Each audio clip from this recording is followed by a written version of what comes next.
Hi guys, and welcome back to part 2 of fixing and modifying the PS3. This is the second episode where I'm going to be fixing the mistakes I made.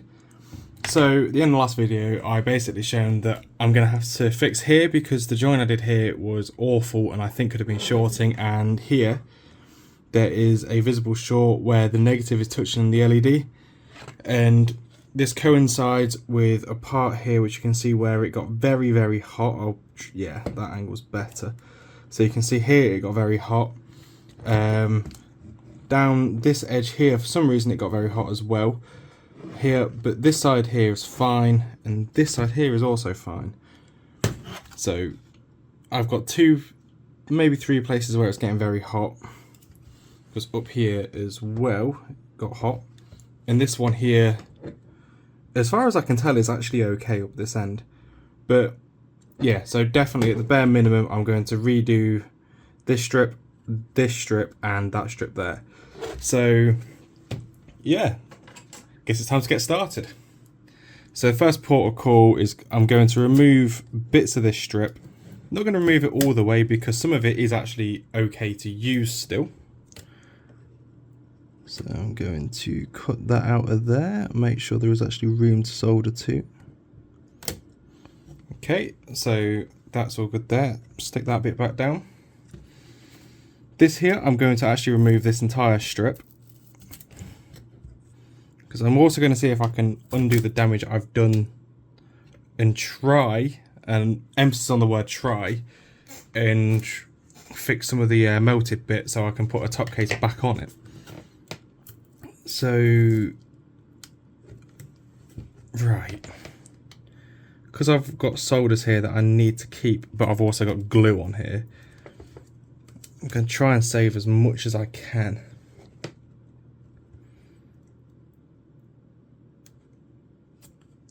Because if I can get this strip here out without needing to remove this one, that means that one then can be kept. No, it can't be kept because of this here. You know, I'm just going to snap the solder off because I'm not going to be using these strips again. I'm just going to snap the solder joins off so I can remove these. Which, yes, you can see on here that the LED has got very hot. I'll zoom in on that if I can. I'll get a picture and zoom in. And this one here, same again. Just snap the solder joins off because that is no good. And neither is that one. So again, I'll do the same here, just because I tried to isolate them by putting a, a sealant on them. It's not gone that well. Yeah, so I guess my next port of call is trying to flatten this back out so I can have one strip, join it all the way across from there to here. And what I'm going to do is I'll bridge it with solder so I don't have to do any wires, which would be easier. And this bit up here is from a different strip, and I connected it to the negative of one, so the negative of this one and the positive of that one. Whether that caused a problem, I don't know, but yeah, these bits are going in the bin, and I'll cut some new bits out and stick them back in, and I guess fix that bit as well. So back in a second. Okay, so I've sourced a new top from a different console. Again, this is going to be slightly out of order, it's covered in dust and stuff, but in the light, I'm going to have to change the angle of this. In the light, you cannot tell that the case is melted. It might be different, for instance, if you look when there's a light. I might get away with it. I might get away with a slightly melted case. We'll see, but yeah. It's a pain to get on, but when it fits on, the gaps on it are okay. So, I mean, if I get away with that, then that's good. And since I have also removed material from here, so I should be able to get an LED strip to sit across there and solder joint in there. So, yeah, I guess start cutting LEDs and soldering, and try and also clean these solder joints up as well. Get all the solder off of them and also seal them, and yeah, try again. Okay, so off camera I also removed this bit here, as I worked out that this, I can actually bridge this here with LEDs because there is actually enough of a cutout in the power supply. Separated these wires, which I'm going to do properly, and I'm going to make sure that they go to the same USB, the same LED this time. So I'm going to have one strip in there, one strip across there and join them here as I've done with this one here, if I can.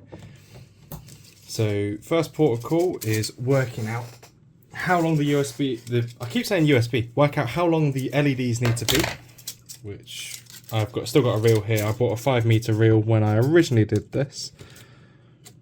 So again, positives, positive, negatives, negative. I'll sort this out when I cut it.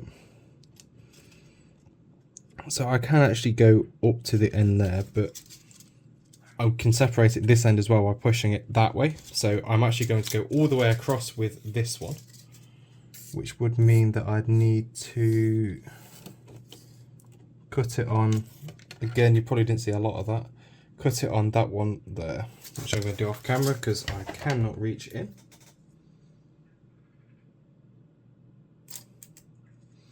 Okay, fail at cutting it off camera.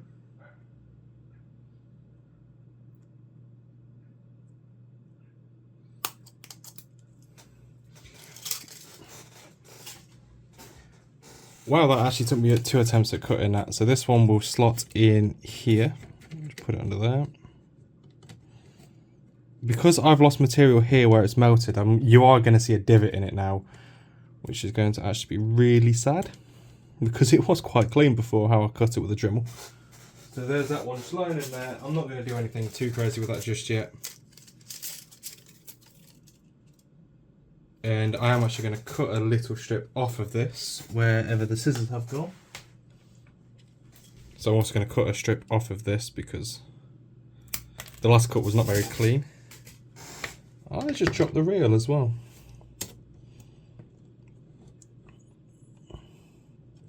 So I'm going to cut this one there because that works out pretty well with the rest. See, these scissors are they'll either cut or they won't. So, yep, next step is get them stuck onto the console and move on from there. Okay, so I don't know how much of this you guys will be able to see, but it's now a case of taking the blue backing off of here and sticking it to the console. Which, again, taking the blue backing off is not easy when you don't have nails. Also, my hands are quite big, so doing fiddly tasks like this is not always the greatest thing to be doing.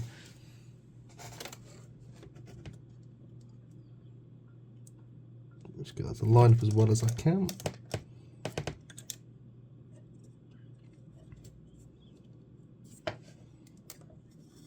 Just press it down. I'm hoping that where this LED goes over the little dimple, which is now in a plastic, you might be able to see it on camera there. I'll try and zoom in. If it doesn't make a difference, I'll leave it out the edit. But I'm hoping that that will work and you won't be able to see light through it.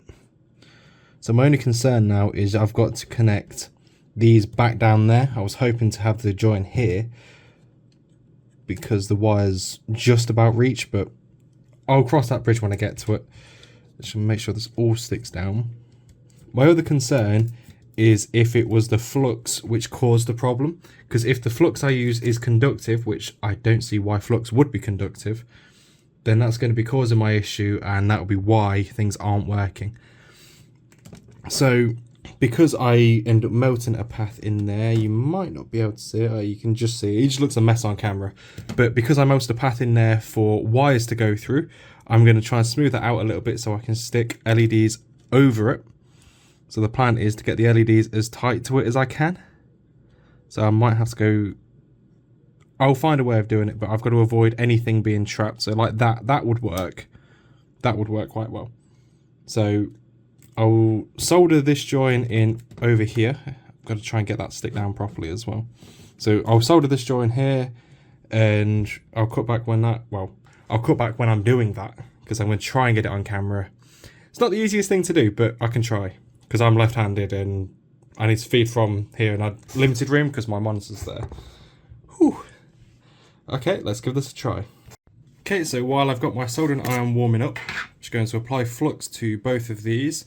Flux, again, I've not checked whether this is conductive. It shouldn't be, but what it does, it helps the solder do its thing basically. And stay in one place. So bridging it over both. It'll melt when I use the solder anyway, so We'll see if I can do it. And again, you guys are not going to have the best view on camera, but hey, I'm just restarting this stuff, so it doesn't matter.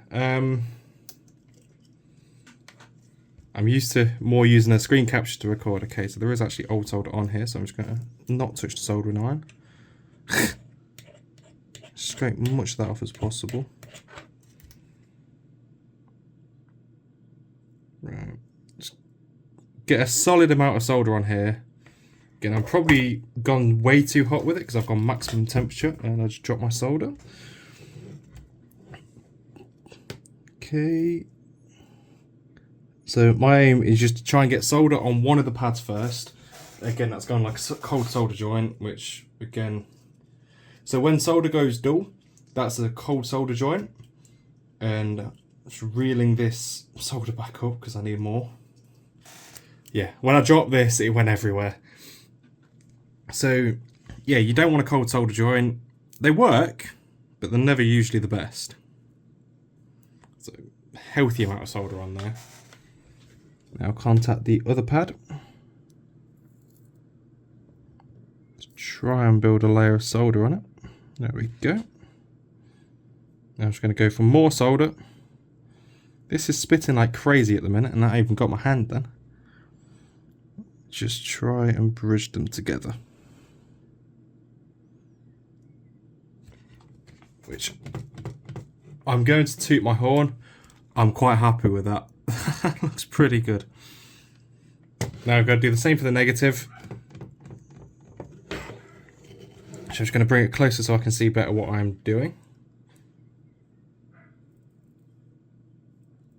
So I understand you are supposed to do this with wire. However, when it's 2 points, it's negative to negative.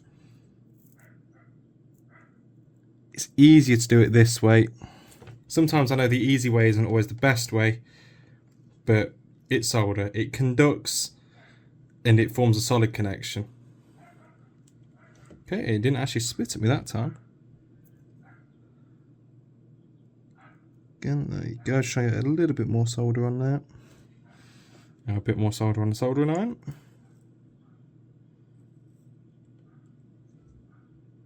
And bridge them. Again, that's very similar.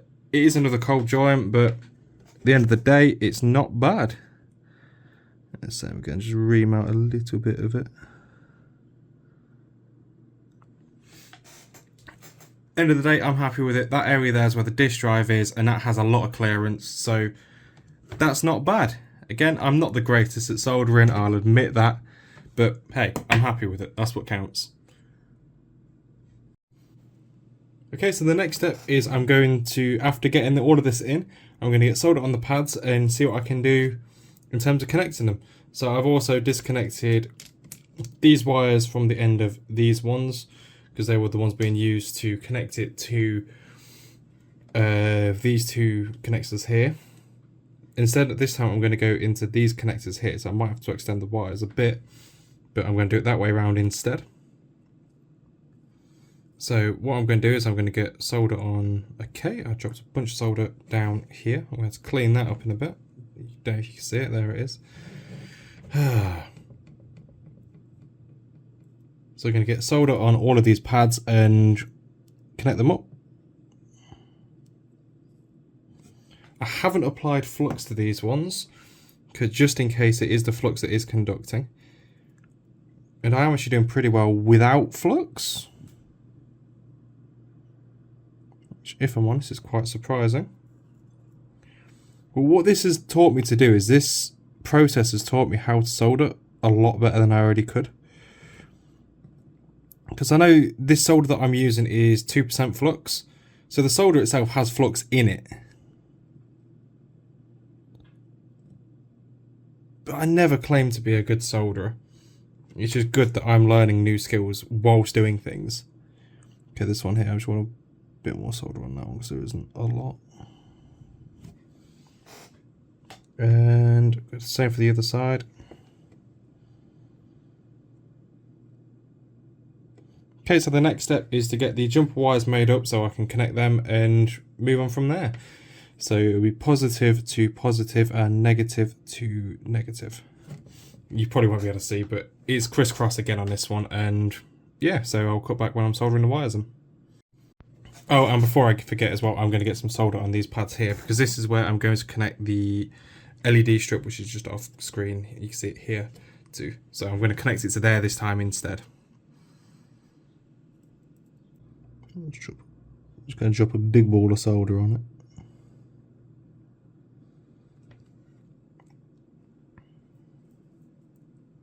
See, it could also be this that caused the problem. This could have caused it to draw too much current and therefore create more heat, which is what I am slightly aware of. I'm slightly concerned that could have been what caused the overheating. Okay, yeah, flux here definitely would have made a difference. Because they are not pretty solders. But it will do for what I'm doing. So yeah, I'll get the wires made up and cut back when I'm ready to solder again. Okay, so I'm about to solder the positive wire on here. I cannot get it to a position where I can both see and the camera can see, so I'll get this soldered on and then I'll be back. Okay, so excuse the solder all over my desk. This is the finished repaired product, should I say. This over here is now a lot cleaner. There is no overlap, and the bar at the top, sorry, focus is awful. The bar at the top now takes power from here, which is one of these, as opposed to being mixed in with these over here. And the rest of it remains fine.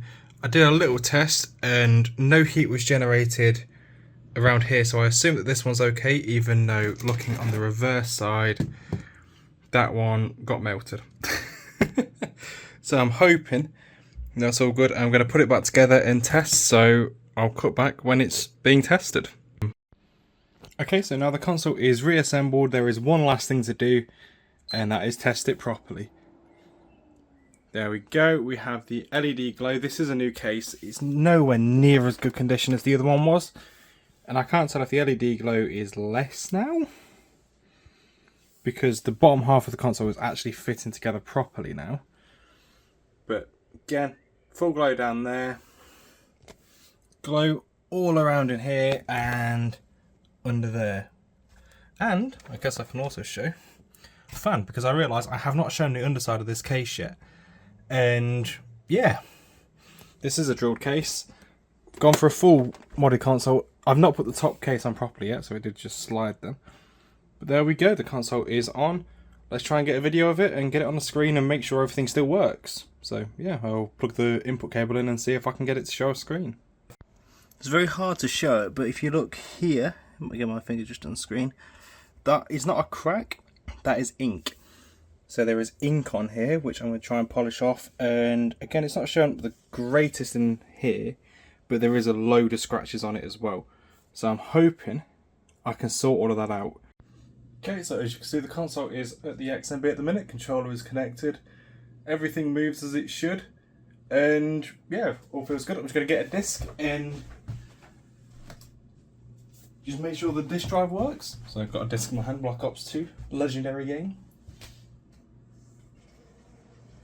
So that's console pulls that in. You can see it spinning it up. Let's just check the disk drive still working. Yep, there we go. So as far as I'm concerned, this console is all good and happy at the minute. Again, check the disc.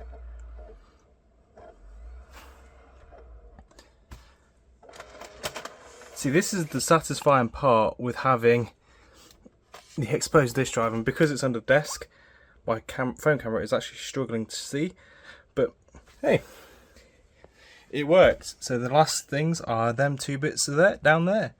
That's all it will take now to get that console back together, and yeah, so it all works. Just going to power it off from here, turn off system, okay. I'll get a light flashing. It should shut off in a second. There we go. Console fixed. Okay, so the next step will be jailbreaking the system and getting it set up how I set the consoles up. It's been a long while. The firmwares I used to use are no longer around and no longer usable. So yeah, time to play some good games on it. And who knows, I may install the games I'd install on. So yeah, thank you for watching. I shall see you in the next one. Thank you and goodbye.